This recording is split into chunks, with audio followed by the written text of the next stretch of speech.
Bismillahirrahmanirrahim. Alhamdulillahi rabbil alamin.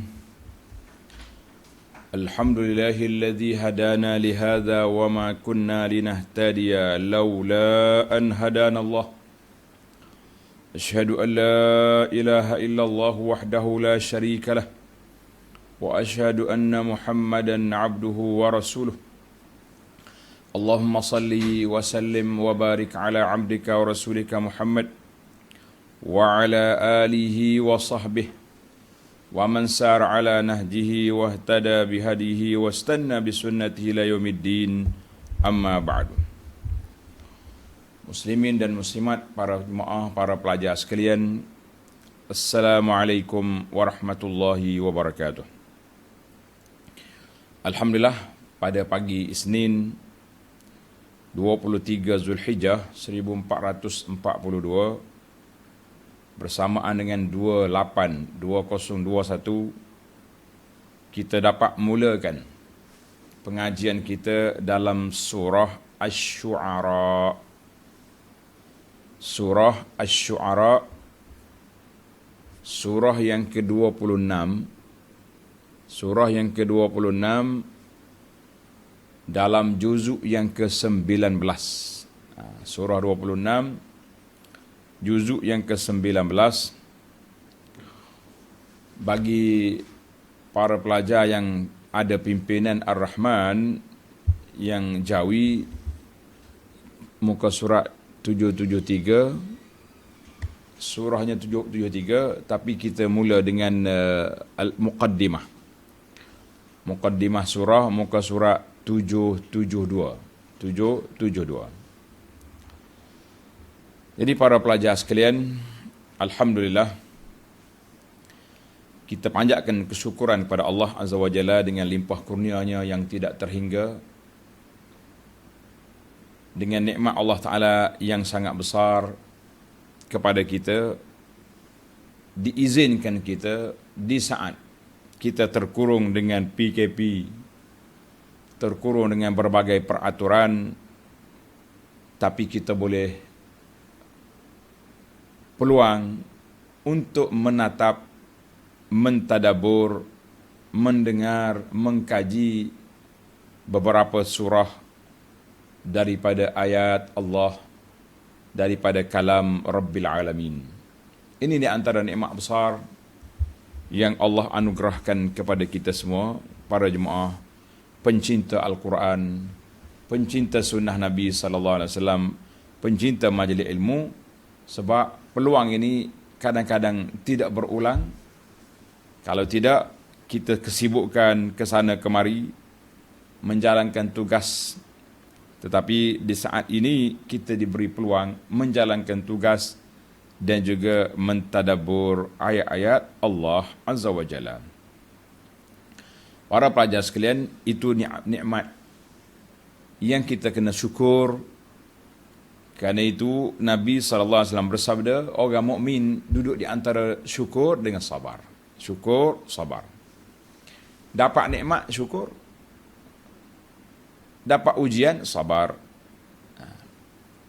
Dan nikmat juga perlu kita sabar, supaya kita tidak salah guna nikmat yang dianugerahkan oleh Allah kepada kita.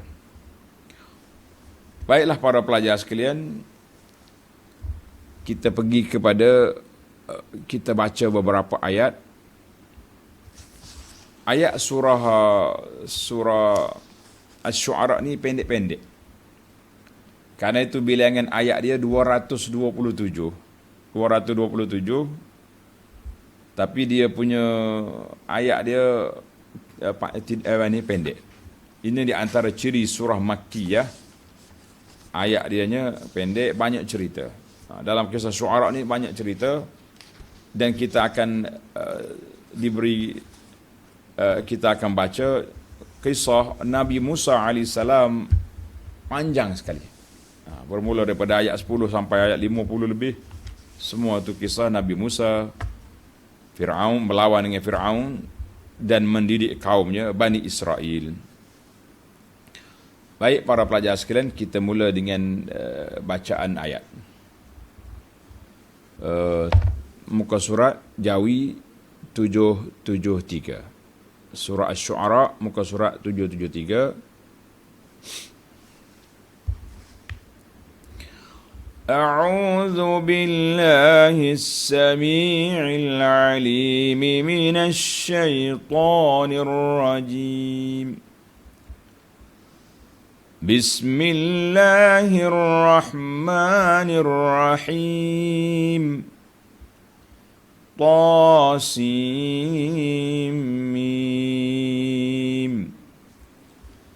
تلك آيات الكتاب المبين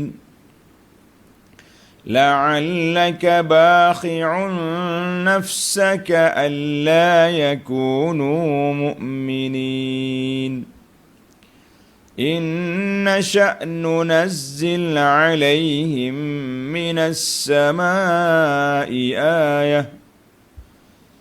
السماء آية فظلت أعناقهم لها خاضعين وما يأتيهم من ذكر من الرحمن محدث إلا كانوا عنه معرضين فقد كذبوا فسيأتيهم أنباء ما كانوا به يستهزئون أولم يروا إلى الأرض كم أنبتنا فيها من كل زوج كريم إن في ذلك لآية وما كان أكثرهم مؤمنين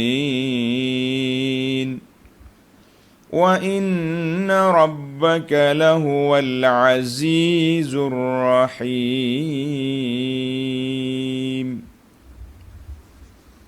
Ayat kita ini 1 hingga 9. 1 hingga 9. Sebelum itu kita pergi kepada muqaddimah Surah Asy-Syu'ara, perbincangan tentang muqaddimah dulu. Apa dia muqaddimah? Pendahuluan. Dia panggil intisari ataupun intipati. Macam-macam orang tulis. Ada intisari, ada intipati, muqaddimah. Nama surah kita ni, nama dia Surah Asy-Syu'ara. Asy-Syu'ara. Surah ini diturunkan di Makkah. Tengok dalam tafsir muqaddimah pimpinan. Surah ini diturunkan di Makkah, mengandungi 227 ayat. 227. Dinamakan surah Asy-Syu'ara. Apa makna syu'ara? Perihal ahli-ahli syair, penyair-penyair. Penyair ni ada yang bagus, ada yang tidak bagus kan. Dinamakan surah ini li'annaha tafarradat. Karena dalam surah ini di antara surah-surah Al-Quran yang menyebut kalimah syu'ara, yang lain-lain dia tuduh Nabi itu syair. Syair, tapi syu'ara di sininya dia jamak. Syu'ara. Fakhtutimat, dan diakhiri perbincangan di akhir surah wasyu'ara yattabi'uhumul ghawun. Ayat 224 nanti. Dan juga terdapat nama dia disebut dalam beberapa asar. Asar ni maknanya kata-kata sahabat daripada Ibnu Abbas dan Ibnu Zubair radhiyallahu anhuma. Baik para pelajar sekalian, jadi ulama kata surah ini Makkiyah. Apa nama Makkiyah? Diturunkan di Makkah. Itu yang pena penulis pimpinan dia pilih Makkiyah. Tapi ada juga Ia mengatakan dua ayat madaniyah. Awalam yakul lahum ayatan an ya'lamahu ulama Bani Israel, dan ayat wasyu'ara'u yattabi'uhumul ghawun. Ada kata Makkiyah kecuali 4 ayat turun di Madinah. Daripada wasyu'ara' yattabi'uhumul ghawun sampai ke akhirnya. Kita kata wallahu alam, yang pentingnya asas surah ini Makkiyah sebab banyak ayat dia tentang cerita-cerita, dan dia pula simah dia pula, ayat dia pula pendek-pendek. Baik para pelajar sekalian, min ahammi maqasidis surah, di antara objektif surah ini, apa yang Allah nak ceritakan kepada kita para pelajar sekalian, yang pertama at-tanwih bil Quran. Allah nak sebut kepada kita tentang mukjizat Al-Quran dan memaklumkan bahawa orang kafir, walaupun mereka ni penyair, walaupun mereka ni pakar dalam sudut bahasa, mereka tak boleh nak cabar, nak challenge Al-Quran, tak boleh. Yang kedua, tasliyatu an-nabi. Dalam ayat ini banyak menenangkan hati Nabi SAW, kerana di Mekah ni Nabi SAW berhadapan dengan ancaman Quraisy yang begitu dahsyat. Bila diancam dahsyat, maka sudah pasti dia perlu kepada didikan, motivasi, kata-kata semangat daripada Rabbil Alamin, Allah yang melantik dia, Allah yang menghantar dia, mengutuskannya, yang membangkitnya menjadi Rasul. Sudah pasti diperlukan didikan terus daripada Allah Azza wa Jalla. Itu dua maqasidus surah. Adapun isi kandungan surah yang disebut dengan nama intisari surah, saya baca penuhlah dalam intisari yang ada dalam pimpinan ini. Cara kita baca secara sepintah lalu, maknanya tidak hurailah. Intisari kandungan, menarik perhatian Nabi SAW supaya jangan pula baginda membinasakan diri, kecewa dengan menanggung duka nistapa disebabkan perbuatan kaum kafir musyrik yang menentangnya, dan menegaskan bahawa baginda Nabi SAW hanyalah menyampaikan agama Allah, sedang Allah jualah yang berhidayah petunjuk. Maknanya kerja Nabi hidayatul irsyad, kuasa Allah hidayatul taufiq. Kita dah belajar banyak kali dah, hidayatul irsyad, hidayatul taufiq. Irsyad maknanya memberi bimbingan, menyampaikan maklumat, tapi taufik maknanya yang menyebabkan orang itu terima dakwah kita, itu di bawah kuasa Allah. Diterangkan pula kalau Allah hendak memaksakan mereka untuk beriman, seluruh dunia nak suruh beriman, tentulah Allah akan menurunkan pada mereka suatu mukjizat dari langit yang akan menjadikan mereka tunduk mematuhinya. Tetapi Allah tidak menghendaki yang demikian, kerana masing-masing diberi kebebasan memilih setelah diterangkan kepada mereka mana yang benar dan mana yang salah. Karena itu dalam ayat lain Allah sebut la ikraha fid din, tidak ada paksaan menganut agama Islam. Tak paksa. Aku beri hujah, beri dalil, beri bukti, kamu pilih. Nak Islam, nak lawan, pilih sendiri. Ditegaskan lagi bahawa Allah Subhanahu Wa Taala yang Maha Berkuasa melakukan apa yang dikehendakinya. Kuasa Allah. Dan di antaranya ialah menimpakan azab kepada golongan yang kufur ingkar itu. Allah Ta'ala pula amat mengasihani. Dan di antaranya ialah menangguhkan azabnya untuk orang-orang yang berdosa itu, agar mereka bertaubat dan beriman serta beramal saleh. Ada yang 10 tahun, ada 20 tahun. Contohnya Abu Sufyan lawan dengan Nabi 20 tahun masih Islam. Abu Jahal lawan Nabi 13-14 tahun mati di Badar. Kemudian Allah SWT menceritakan perihal Rasul yang telah lalu dan kaum masing-masing. Jadi banyak cerita Rasul, panjang sekali kisah Nabi Musa dalam surah ini, yang berakhir dengan kemenangan Rasul-Rasulnya beserta orang-orang yang beriman dan kebinasaan golongan yang kufur ingkar. Diceritakan semuanya itu kerana memberi semangat supaya Nabi kita Muhammad sallallahu alaihi wasallam berjuang terus menyebarkan dan mengembangkan Islam sehingga berjaya. Lalu ditegaskan bahawa dalil kenabian Nabi sallallahu alaihi wasallam ialah Al-Quran Al-Karim yang diturunkan oleh Allah Rabbul Alamin kepada baginda melalui malaikat Jibril alaihissalam. Oleh kerana kaum kafir musyrik pernah menuduh bahawa Nabi sallallahu alaihi wasallam seorang pawang, bomoh, tok dukun yang sentiasa berhubung dengan jin syaitan, dan bahawa apa yang diturunkan kepadanya ialah sejenis dari yang dibawa oleh syaitan-syaitan kepada pemujanya, maka Allah Ta'ala mendedahkan kepalsuan tuduhan itu dengan menegaskan bahawa syaitan-syaitan itu tidak layak tidak layak dan rapat menjalankan, menegaskan bahawa syaitan-syaitan itu tidak layak membawa turun Al-Quran kepada Rasulnya dan tidak dapat melakukannya sama sekali. Hanya malaikat yang layak dan dapat menjalankan tugas itu. Setelah menerangkan perbezaan di antara Rasulullah sallallahu alaihi wasallam yang benar serta mendapat wahyu dari Allah Azza wa Jalla dengan membezakan dengan pendusta-pendusta, pawang-pawang, bomoh-bomoh, dukun-dukun dan ahli-ahli sihir yang mendapat bisikan dari syaitan, lalu ditegaskan bahawa Al-Quran Al-Karim bukanlah syair. Dan Nabi SAW yang menyampaikannya bukanlah seorang penyair, sebagaimana yang pernah dituduh oleh kaum kafir musyrik. Kerana ahli-ahli syair itu lazimnya tidak berdasarkan kebenaran, hanya menurut khayal-khayalan semata-mata. Dan mereka yang demikian hanya menjadi ikutan bagi orang-orang yang sesat. Ditegaskan lagi bahawa penyair-penyair itu merayau-rayau dengan tidak berketentuan hala tuju dalam tiap-tiap lembah khayal dan angan-angan kosong.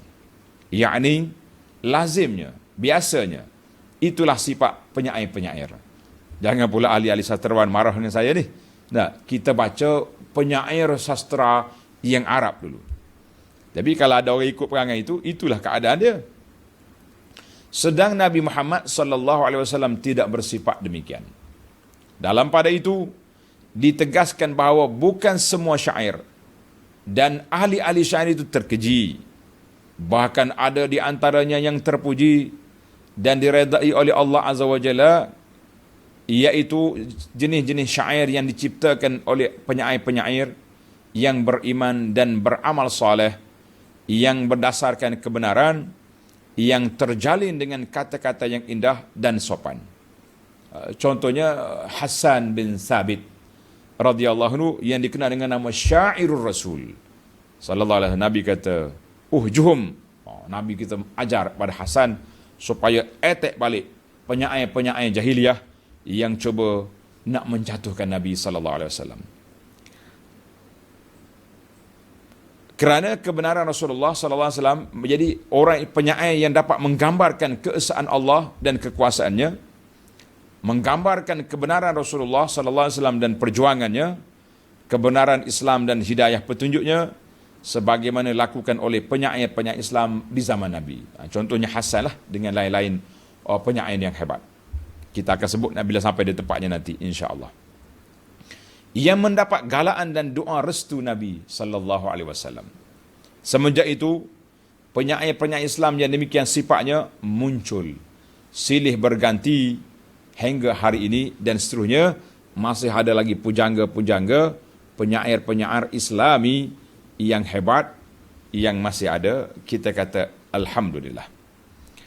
Baiklah, itu intisari dalam pimpinan. Saya buat khulasah daripada kitab Al-Muharrar tentang mawdu'at as-surah, mana isu yang dibincangkan dalam surah ini secara ringkas. Yang pertama, menyatakan ketinggian darjat Al-Quran dan sikap puak-puak kafir terhadapnya, serta Allah Subhanahu wa taala menenangkan hati Nabi untuk berdepan dengan kaum Quraisy. Yang kedua, Allah menyebut dalam surah ini beberapa kisah nabi-nabi, rasul-rasul dan beberapa kaum yang menentang mereka. Yang ketiga, dalam surah ini disebut kisah Nabi Musa alaihissalam dan Harun serta Firaun, dan juga kisah ahli sihir yang masuk Islam. Apa yang terjadi kepada Firaun, tenggelam dalam lautnya, dan selamatnya Nabi Musa bersama dengan pengikut-pengikut yang beriman. Yang keempat, disebut pula selepas cerita Nabi Musa yang panjang daripada ayat 10 nanti sampai ke 50 lebih, disebutnya pula kisah dakwah Nabi Ibrahim alaihissalam kepada bapaknya Azar dan kaumnya. Yang kelima, disebut kisah Nabi Allah Nuh alaihissalam, dakwah dia kepada kaumnya sampai 1000 tahun, dan apa yang terjadi kepada kaum Nabi Nuh, tenggelam, kaum Nabi Nuh yang kafir, yang engkar, tenggelam semuanya di dalam banjir taufan yang besar. Yang keenam, kisah Nabi Hud alaihissalam dan dakwahnya kepada kaumnya, serta apa yang terjadi kepada penentang-penentangnya, Ad, kaum Ad. Yang ketujuh, kisah Nabi Saleh alaihissalam dengan kaum Samud, dan apa yang terjadi setelah mereka menyembelih unta yang Allah anugerahkan sebagai mukjizat kepada Saleh. Yang ke-8, Allah sebut kisah Nabi Lut alaihissalam dan perjuangannya menentang kaumnya yang gila, yang terperangkap dengan pengaruh LGBT, dan bagaimana Allah selamatkan Nabi Lut.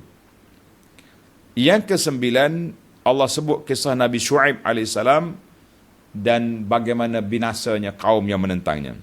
Jadi dalam ayat ini, dalam surah ini kita ada surah kisah Nabi Musa dengan Harun, satu. Yang kedua Ibrahim, Nuh, Hud, Saleh, Lut, Shu'aib. Mana ada 7 kisah, insyaAllah.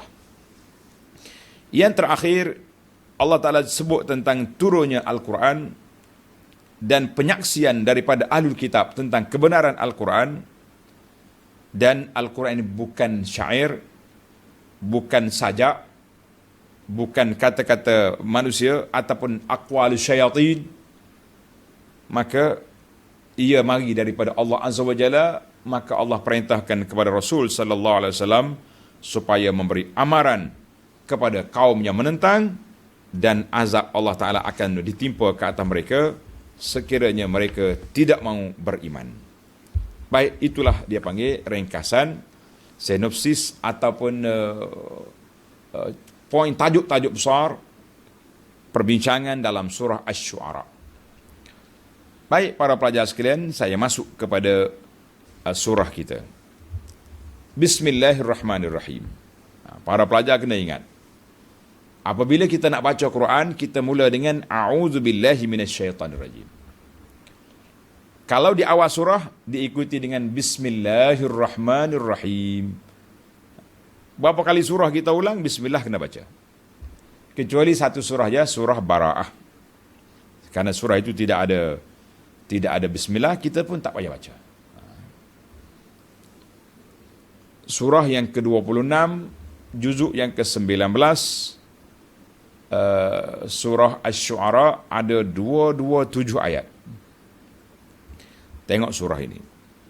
Bismillahirrahmanirrahim. Dengan nama Allah yang Maha Pemurah lagi Maha Mengasihani.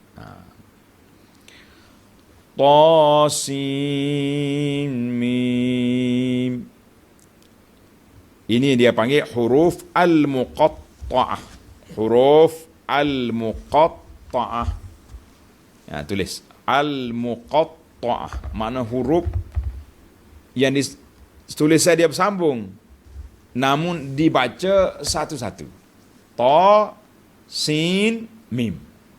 Ta, sin, mim. Baca mengikut huruf. Kalau kita kata, sepatutnya kalau nak baca macam tu, tulis je huruf. Huruf ta, huruf sin, huruf mim. Tapi kenapa disambung?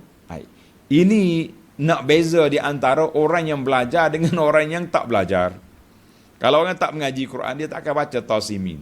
Dia akan baca tasam. Sudah berlaku seorang seorang yang baca Quran, dia baca alif lam mim, dia baca alam. Alam zalikal kitab. Budak-budak yang dengar terkejut. Penceramah mari mana lagu ni? Rupanya dia baru penceramah jadian. Dia baru jadi, baru nak jadi penceramah. Jadi dia pun baca alam. Allahul musta'an. Ni kita beza. Tasam. Kalau baca macam tu, orang tahu selalu dah. Bahasa jenis tak mengaji ni. Dia ni. Cakap yang pandai. Maknanya huruf tasimi ni huruf muqatta'ah. Allah Ta'ala mulakan beberapa surah. Tujuannya apa? Apa tujuan? Ta'ti li bayani i'jazil Quran. Nak menyatakan Al-Quran ini satu mukjizat, mencabar siapa saja yang cuba nak challenge Al-Quran, dan mereka tak boleh nak buat. Tak boleh nak buat. Cuma bila ini yang dikatakan mukjizat. Mukjizat Al-Quran.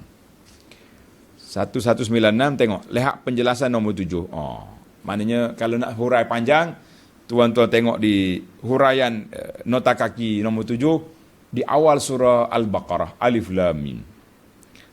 Cuma ulama semasa, pengkaji mengatakan bahawa huruf muqatta'ah ini kita nampak macam tak tahu apa. Tetapi ia satu mukjizat. Bila mari zaman komputer ni, para pelajar sekalian, zaman komputer yang Abu Anas sentiasa mengatakan, makin tinggi teknologi, makin kuat hujah Allah Ta'ala ke atas kita. Hari ini banyak kita baca tulisan-tulisan yang tak tahu apa. Betul ke tidak? Tulisan tak tahu apa. Tengok. Dalam buku dia ada barcode. Dalam buku ada, dalam apa-apa pun tulisan X, Y, entah apa. Kita kata ini bukan mukjizat, tetapi kita kena belajar bahawa kita tak faham, tapi kalau tanya komputer, fahamnya dia. Maknanya dia ambil, bila ambil dia punya penembak ni, dia scan tag, keluar harga lah, keluar Allahu Akbar. Kita kata huruful muqatta'ah yang menjadi dibuka, Allah Ta'ala jadikan pembukaan beberapa surah Al-Quran, ta'ti li bayani i'jazil Quran, nak menunjukkan bahawa Al-Quran ini mukjizat, bukan senang orang nak ikut. Yang paling penting sekali bagi kita, sama ada kita tahu makna tak tahu makna, ada ulama cuba nak menafsirkan, tu makna apa ini alif. Tapi yang betulnya, ramai ulama tafsir kata Allahu a'lamu bi muradihi. Allah Ta'ala yang maha mengetahui apa maksud huruf-huruf ini. Allah tahu. Dan ada sebahagian ulama kita dapat mengesan hikmah di sebaliknya, kita mengatakan Alhamdulillah. Mari zaman kita ni bakut dia panggil kan. Huruf-huruf yang kita tak tahu apa, X, Y, berapa benda ditulis, tapi orang yang menciptanya, komputer, dia tahu apa barang. Kita kata Masya Allah, Tabarakallah. Tuan-tuan, kena belajar ilmu, sains, teknologi dengan Al-Quran ini, dikaitkan dengan Al-Quran untuk nak menguatkan keimanan kita kepada Allah, dan makin mantap iman kita, makin takut kita kepada Allah Azza wa Jalla. Jangan pula makin tinggi iman, makin tinggi belajar, makin sombong dengan Allah Azza wa Jalla. Jangan. Manusia hari ini sombong. Saya tak tahu sombong dengan sebab jahil atau dengan sebab nafsu. Karena itu kita dah bincang usul al-ma'asi, sumber asas pada maksiat itu 3. Yang pertama, hati tidak bergantung dengan Allah. Yang kedua, kemarahan dan juga hawa nafsu. Ini bila dia panggil atlet ni ahli sukan, mewakili negara yang majoriti umat Islam, pakaian yang sangat menjolok mata, kata orang.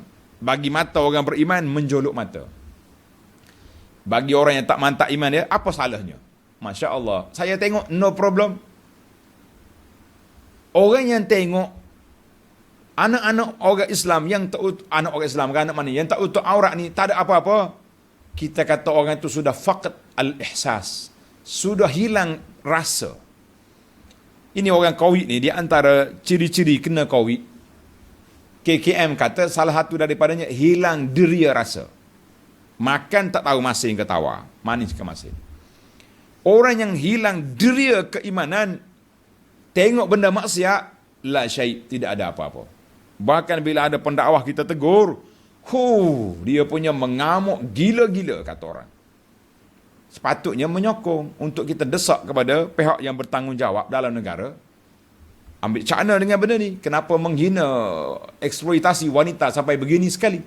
Sepatutnya begitu. Marah. Kita belajarlah ilmu. Bagaimana kita tengok satu perkara dengan dimensi mata al-basar wal-basirah.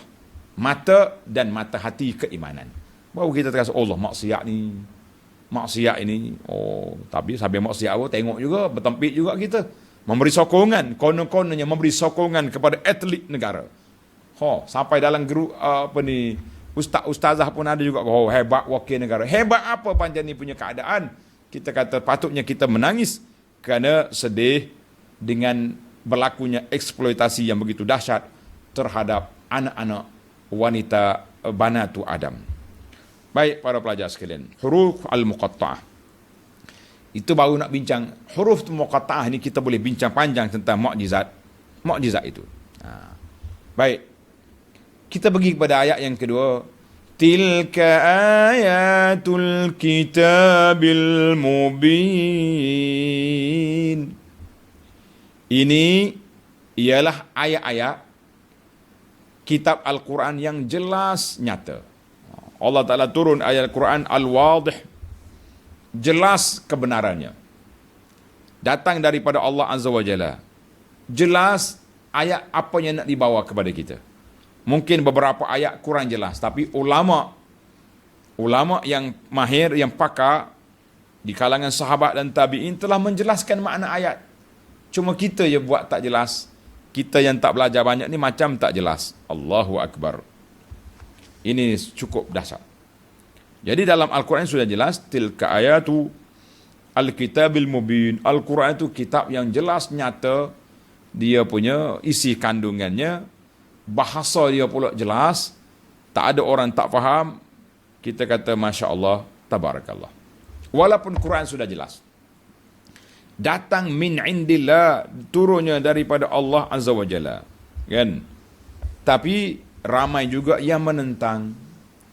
Ramai yang mengingkari, ramai yang tak ambil cakna, ramai yang kita kata buat tak tahu, ataupun yang tak tahu tu satu kes, yang lawan, itu jadi masalah. Nabi pula sallallahu alaihi wasallam, dia ni harisun alaikum, sangat loba, sangat nak Nabi supaya orang beriman. Oleh kerana dia terlalu sangat nak beriman, bila orang tak beriman, terutama sekali keluarga dia yang dekat, lawan dia, menentang dia, dan macam-macam lagi, apa jadi? Maka Nabi kecewa, sedih. Yalah, siapa tak sedih? Keluarga sendiri, yang lawan, kita tahu mereka dalam keadaan sesat. Maka Allah Ta'ala turunkan ayat ini, ayat yang ketiga, untuk menenangkan hati Nabi sallallahu alaihi wasallam. Tengok ayat 3. La'allaka bakhi'un nafsaka alla yakunu mu'minin. La'alla bukan harap, mudah-mudahan kamu lah. Kata ulama la'alla di sini dengan makna isfaq wa tawaqqu'an, la'alla lil isfaq. Jangan-jangan pula engkau wahai Muhammad sallallahu alaihi wasallam membinasakan dirimu dengan menanggung duka cita, sedih kerana mereka tidak menjadi orang yang beriman. Jangan sampai begitu Muhammad. Teruskan kerja dakwah. Tengok nota di bawah 1197. Yakni perbuatan kaum engkau wahai Muhammad sallallahu alaihi wasallam yang masih berdegil tidak mau beriman itu, janganlah menyebabkan engkau membinasakan diri sendiri dengan menanggung duka cita. Engkau hanyalah menyampaikan agama Allah dan Allah jualah yang memberi petunjuk hidayah. Mana dalam ayat ini Allah Ta'ala peringatkan kepada Nabi SAW, jangan terlalu kecewa, jangan terlalu duka cita, jangan terlalu sedih. Memang sedih itu berlaku, tapi Allah Ta'ala peringatkan supaya Nabi SAW jangan terlalu sedih, memikirkan kesan dakwah dia tidak disambut oleh siapa? Oleh keluarganya, oleh orang Mekah. Sebab kerja kamu, fama alaika illal balagh, kerjamu ya Muhammad sallallahu alaihi wasallam menyampaikan. Kita hari ini sebagai pendakwah, pengikut nabi-nabi alaihimus salatu wassalam, kan, pengikut nabi-nabi alaihimus salatu wassalam, apa yang kita nak ikut? Kerja kita dakwah, menyampaikan. Halangan di tepi jalan, abaikan. Yang kita boleh rempuh. Sebagaimana kata di pepatah, bujur lalu melentang patah. Yang bujur kita lalu, yang menyekat kita lawan. Itu kerja pendakwah. Dan maknanya kita terjalan teruslah. Sebagaimana kata sebagian pendakwah lain, dia kata jangan dihirau kemuncuk di tepi jalan, di jalanan. Tahu kemuncuk? Kalau kita lalu, dia akan lekat di kain kita, di seluar kita. Tapi kita asyik duk kutip je kemuncuk, tak bergerak kita. Anggaplah halangan-halangan yang kecil-kecil ni seperti kemuncuk yang kita nak lalu, kita rempuh je. Tapi kalau halangan besar, terpaksa kita kena lawan. Baik, para pelajar sekalian, itu nampak sangat betapa Rasulullah sallallahu alaihi wasallam sangat loba. Nak sangat umat dia, kaum keluarga dia yang terdekat dengan dia beriman. Tapi apa boleh buat, malangnya yang menjadi kepala bapa yang menentang Nabi siapa? Pak saudara dia, nama dia Abu Lahab. Allahul Musta'an. Abu Lahab. Pak saudara. Kalau orang lain lawan, kita kata sedap hati juga. Ni bapa saudara sendiri lawan, kecil hati. Allah kata, la'allaka bakhirun, jangan kecewa, jalan terus. Allahul Musta'an. Baik. Ayat yang keempat. Inna sya'nu nazzil alaihim minas sama'i ayah.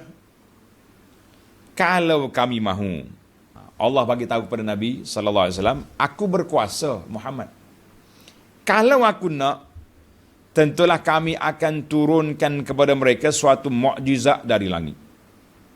Fazallat a'naquhum laha khadi'in, yang menjadikan mereka tunduk kepadanya. Boleh je tengok nota 98. Yakni, kalaulah Tuhanmu hendak memaksakan mereka untuk beriman, iman tu dengan paksa, tentulah Allah akan menurunkan kepada mereka suatu mukjizat dari langit. Mari, apa dia bala mari, yang akan menjadikan mereka tunduk mematuhinya. Maknanya gelap dunia ni, api, nampak halilintar, biu mari. Tak beriman, kena. Tapi apa boleh buat? Lagi tak beriman, lagi kuat dia punya makan, kan? Yang pelopor makan 24 jam ni mari daripada mana? Mari daripada geng-geng tak beriman lah. Kita orang beriman ni ada waktu makan, ada waktu puasa. Ni tidak, kedai makan 24 jam. Masya Allah. Tetapi Allah tidak menghendaki yang demikian, kerana masing-masing diberi kebebasan. La ikraha fiddin. Dah nyatakan, laqad tabayyana lakum rusyd. Allah Ta'ala dah nyatakan kebenaran, mau pilih dia. Setelah diterangkan kepadanya mana yang benar dan mana yang salah. Inna hadainahu sabil. Aku dah tunjuk padamu jalan, imma syakiran wa imma kafura.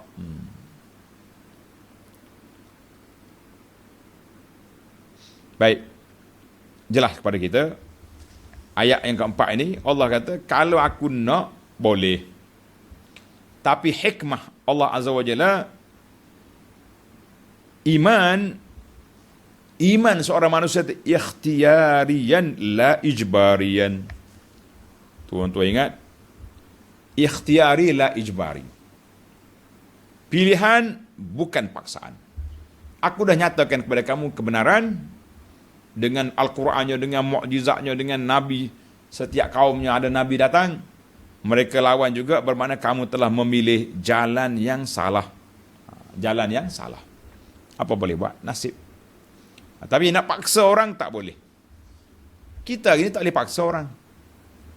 Dalam negara kita ni, cuma Alhamdulillah, Allah rezekikan kepada kita, sewaktu nak letak perlembagaan negara dulu, pihak perunding, sama ada daripada raja-raja Melayu atau wakil-wakilnya, telah dapat memasukkan Islam, agama persekutuan.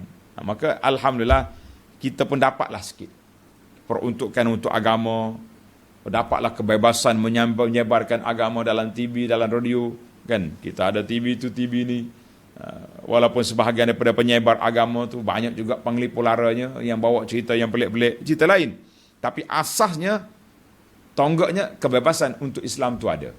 Kalau orang lain sebar agama, kita boleh. Polis boleh ambil tindakan. Alhamdulillah. Cuma malangnya,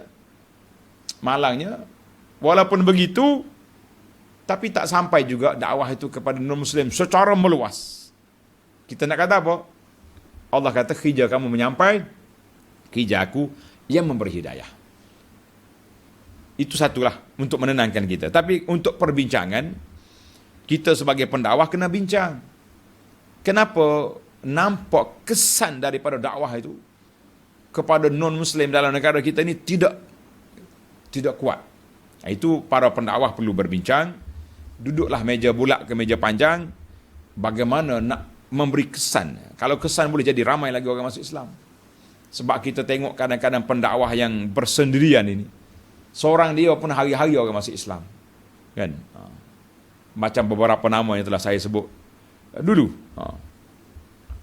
Kita tak tuduh, jangan kata pula bahagian dakwah kita tak mantap lah. Cuma saya kata, cuba kita bincang lagi. Duduk lagi. Muzakarah lagi.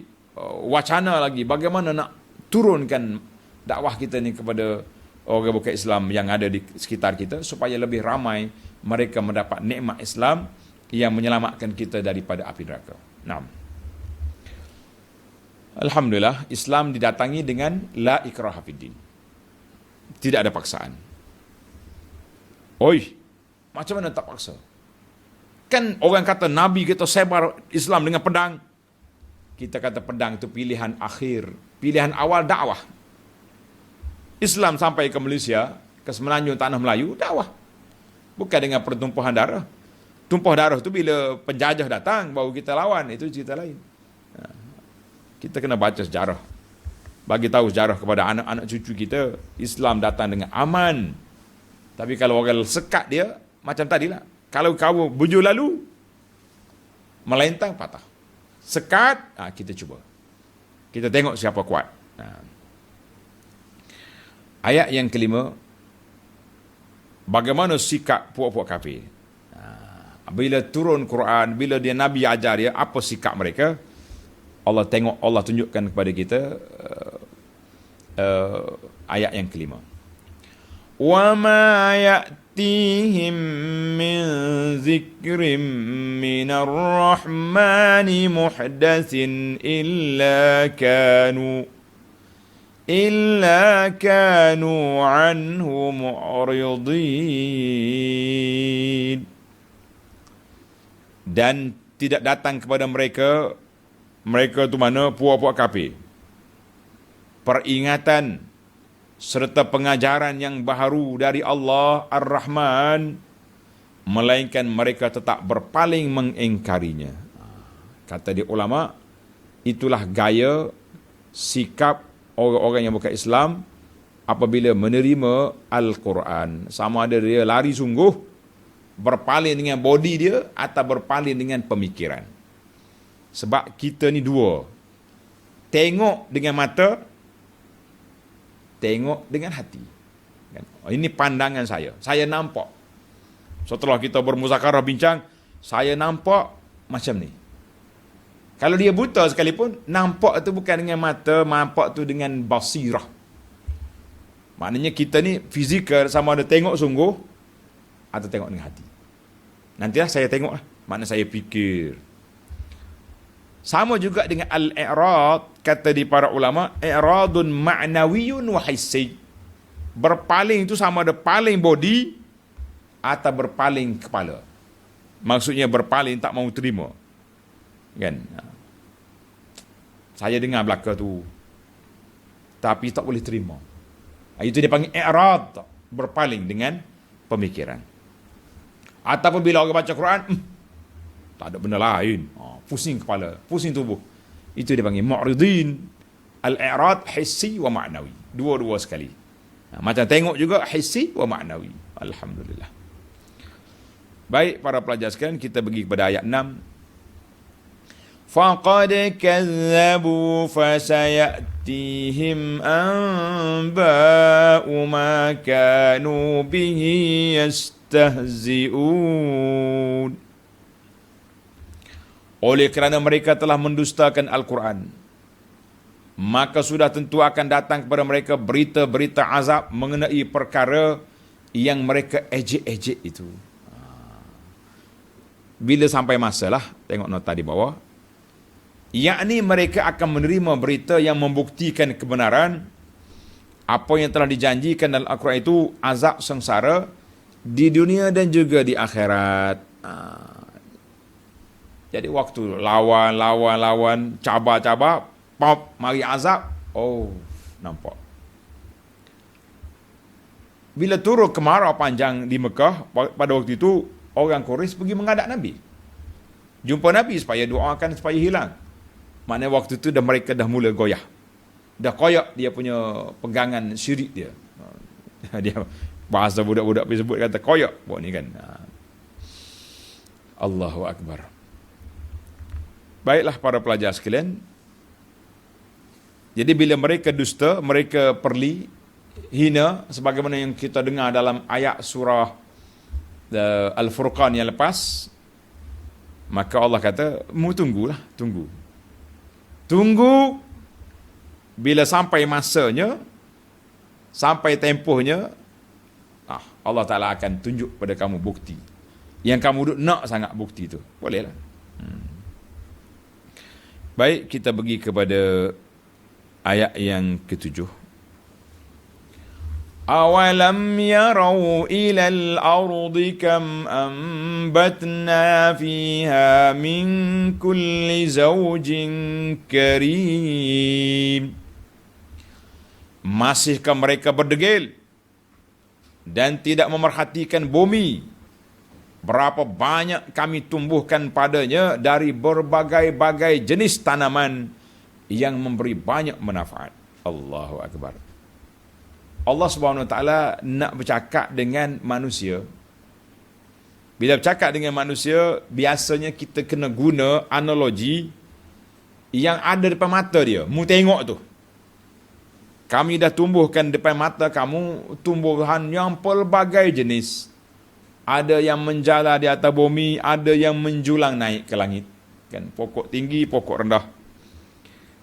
Ini semua kamu tengok, daripada tak ada dia tumbuh. Kemudian ada yang kering sudah kuning.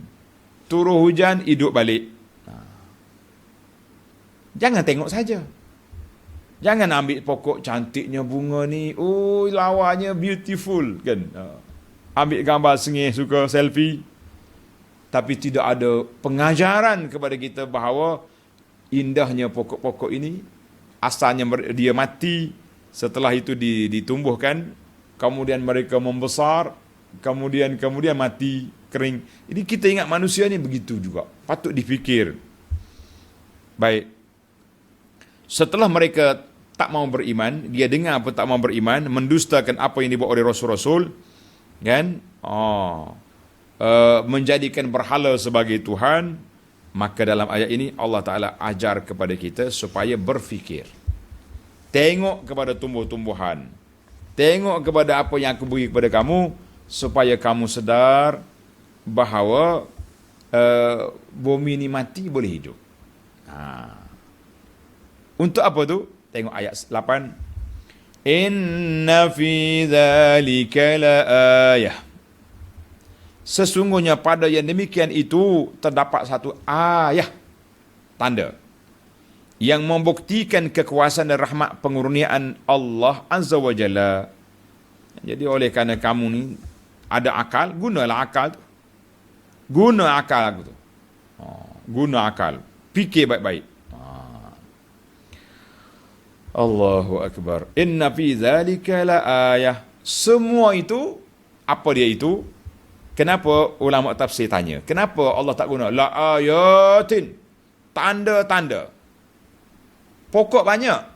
Ada pokok tinggi, ada pokok rendah, yang menjala, yang berumbi, yang berbatang kan. Tapi kenapa Tuhan tak kata inna fi zalika la ayatin? Dia guna ayah. Kata di ulama tadabbur, dia kembali kepada al-imbat.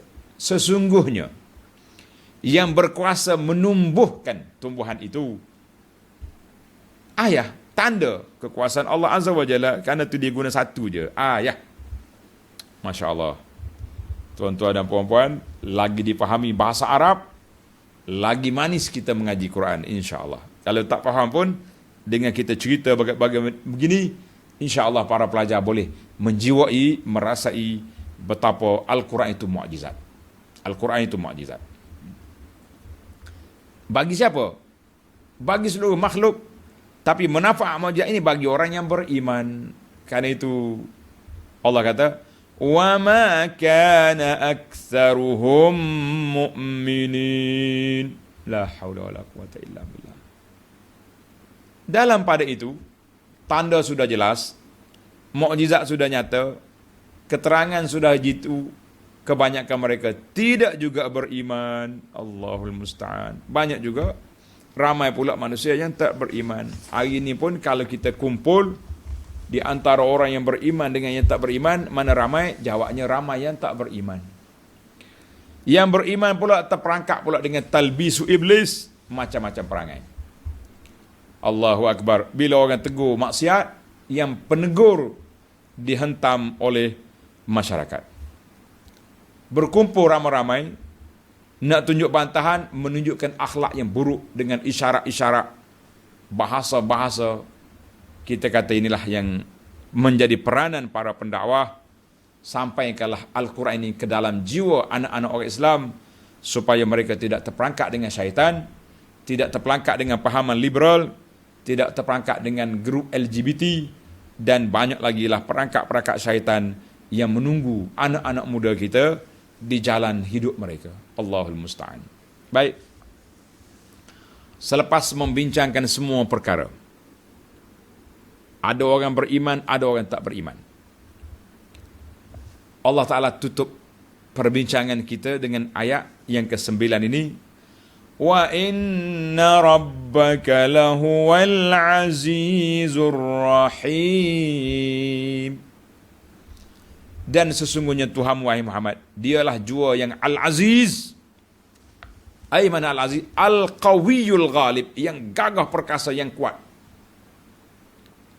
Al-qahir al-muntaqim, yang boleh mengambil tindakan ke atas orang yang engkar. Tapi jangan lupa, dia juga ar-rahim, amat mengasihani kepada hamba-hambanya yang beriman dan juga yang belum beriman. Yang beriman kita tahulah, tapi yang belum beriman, macam mana Tuhan rahmat kepada orang yang belum beriman? Jawabnya, Allah tangguhkan hukuman ke atas mereka suatu tempoh yang tertentu. Tadi saya dah sebut, Abu Sufyan dengan Hindun, isteri dia, lawan Nabi berasak berapi, kata orang. Berasak dan berapi. Punya lawan. 20 tahun lawan. Pada hari pembukaan kota Mekah, Masya Allah, aslama. Abu Sufyan masuk Islam, Hindun masuk Islam. Dulu kita kutuk Abu Sufyan dengan Hindun. Dalam peperangan Uhud, orang sangat kutuk Hindun. Tapi selepas pembukaan kota Mekah, kita kena kata Hindun radhiyallahu anha. Ada orang sampai hari ni tak nak kata lagi. Tak sampai hati nak kata radhiyallahu anha kepada Hindun. Kita kata lah, dia sudah jadi sahabat Nabi. Dia bai'ah depan Nabi SAW. Bagaimana kita tak nak kata radhiyallahu anha sebagai seorang sahabat? Masya Allah, tabarakallah. Hadza huwal azizur rahim. Mana aku gagah, Tuhan kata, kalau aku nak ambil tindakan boleh mati semua, tapi aku bersifat rahim, aku beri peluang. Kita ni manusia yang sudah beriman. Berapa banyak kita di awal dulu.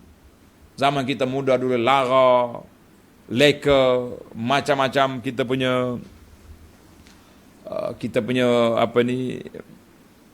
perbuatan.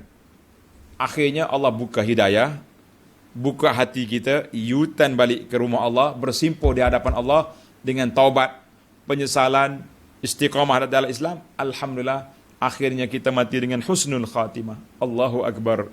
Allah makhtim lana bihusnil khatimah. Ya Allah, akhir hidup kita dengan husnul khatimah. Baiklah, tamatlah ayat kita.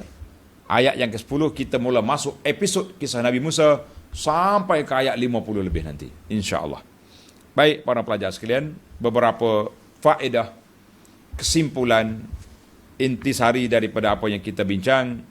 Yang pertama sekali, kita sebagai penerus tugas Nabi berdakwah jangan mudah kecewa.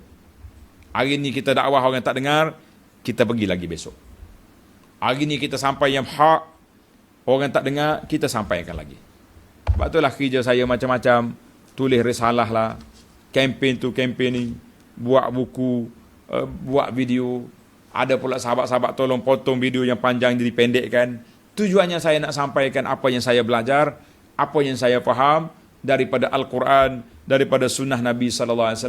Sebagaimana kita merasai nikmatnya mengikut sunnah, demikianlah saya nak para pelajar juga menghidupkan, ihyakan sunnah ini dalam hidup kita, keluarga kita, dalam masyarakat kita. Kita kata itulah jalan yang selamat, insya-Allah. Jangan kecewa. Yang kedua, hikmah. Hikmah, Allah kata, inna sya'nu nazzil alaihim minas sama'i ayah. Dalil kami turunkan ke atas mereka daripada langit tanda, ayah yang boleh membinasakan mereka. Kan kalau kamu turun ayat, semua orang kena beriman. Tak beriman, kena. Kata ulama, ini hikmah. Ayat ini mengandungi hikmah. Allah Ta'ala tidak turunkan ayat tersebut. Kenapa? Sebab iman ikhtiyari, la ittirari. Iman adalah pilihan hati, bukan paksaan. Kalau kita paksa orang beriman, dia jadi apa? Dia jadi munafik. Oh, beriman. Allah ilaha illallah, Rasulullah. Tapi hati dia kosong. Kenapa kita nak bela orang munafik dalam masyarakat kita? La. Kita tak mau pura-pura dalam hidup. Beriman betul-betul. Nah, cuma iman dhaif, iman mantap, itu kita kena usaha lah supaya iman kita jadi mantap, kan? Sebagaimana yang ketiga, apa bezanya? Pernah Allah Ta'ala turun malaikat nataqal jabal. Bani Israel ni dia ada keluk-kelek, kata orang. Orang kata keluk-kelek ni maknanya tak stabil. Itu keluk-kelek. Maka Allah, malaikat mari ambil bukit letak atas kepala Bani Israel. Ka'annahu zullatun, macam satu bayang duduk atas kepala dia. Tengok, mu nak ikut Musa ke tak nak? Semua sujud. Semua sujud. Tapi ada ulama kata sujud sebelah mata. Sebelah tengok, sebelah sujud, sebelah mata duk tengok. Jatuh tak jatuh bukit. Punyalah kerah hatinya buat Bani Israel itu. Jadi jawab dianya, kenapa dalam ayat ini Tuhan kata aku tak turunkan ayat umat Muhammad, tapi Bani Israel telah diturunkan? Al-jawab, kana Banu Israel mu'minin bi Musa. Bani Israel sudah beriman dengan Nabi Musa, cuma iman dia goyah. Mudah koyak kata orang, kan? Iman, istilah orang setengah-setengah, imam tisu. Tisu ni mudah basah, mudah cari, mudah koyak macam-macam. Maka turun ayat itu untuk nak tasbitkan iman mereka. Mu tak beriman, batu, bukit nak empat atas kepala. Tapi kalau orang kafir betul-betul kita paksa dia, lah. Sebab dia tak akan iman dengan benar apabila dipaksa. Allahu Akbar. Baiklah.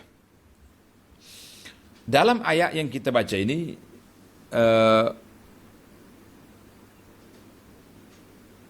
ayat mereka ini berpaling, kan? Bila turun ayat Quran, mereka berpaling, tak mau ikut.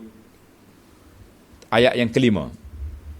Wa ma ya'tihim min dzikrin min rahmatin illa kanu an mu'ridin. Yang pertama, kita tengok darajat ingkar. Pelajar tanda, darajat ingkar. Menarik kita tafsir kita ni, kan? Kita dah banyak darajat dah. Kan? Darajat ingkar tu ada 3. Kanu anhu mu'ridin. Pertama, i'rad, berpaling. Sama ada berpaling, tubuh sungguh tak dengar, atau paling hati. 2. Faqad kazzabu. Yang kedua, mereka mendustakan apa yang dibuat oleh Nabi. 2. Fasayatihim amba'u ma kanu bi yastahzi'un. Yang ketiga, mereka istihza. Perli main, perolok main. Muhammad, tak ada orang lain ke? Mati, hidup balik, ajaib. Tok nenek kita dah 1000 tahun mati tak pernah balik. Pernah kafir bawa tulang reput, jumpa Nabi, dia hancurkan tulang begini. Hidup balik. Maknanya darajat ingkar 3, al-i'rad, at-takzib, al-istihza. Mula-mula dia tak dengar, awak tak dengar. Apa?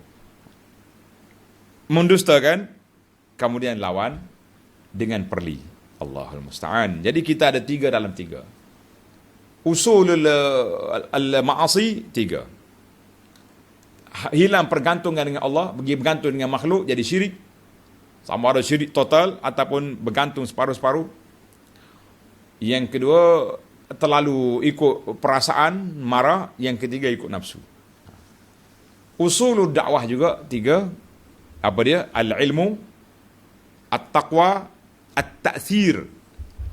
Saya tengok ada orang tulis taksir, T-A-K-S-I-R, bukan taksir. Kalau taksir itu makna lain. Taksir, ta, alif, hamzah, ta, alif, ada hamzah atas, sa, yara, taksir. Kalau nak tulis Rumi, T-A, T-H-I-R. Taksir. Taksir makna memberi kesan. Kita kata usulul ingkar pula, apa dia? 3, al-i'rad, berpaling, al-takzib, mendustakan, al-istihza, dan perli main. Jadi semua ni para pelajar, eloklah kita belajar ilmu-ilmu tentang cara perbincangan Al-Quran tentang kemanusiaan. Baiklah para pelajar sekalian, panjang lagi lah setakat itu dulu. Dengan masa yang kita sudah tamat tempohnya, insya-Allah kita sambung lagi perbincangan kita dalam ayat yang ke-10, iaitulah kisah Sayyidina Musa dan Harun alaihima wa ala nabiyyina salatu wassalam berdepan dengan kaumnya, insya-Allah. Subhanakallahumma hamdika asyhadu an la ilaha illa anta astaghfiruka wa atubu ilaik. Wa sallallahu ala nabiyyina Muhammadin wa ala alihi wa sahbihi ajma'in walhamdulillahi rabbil alamin.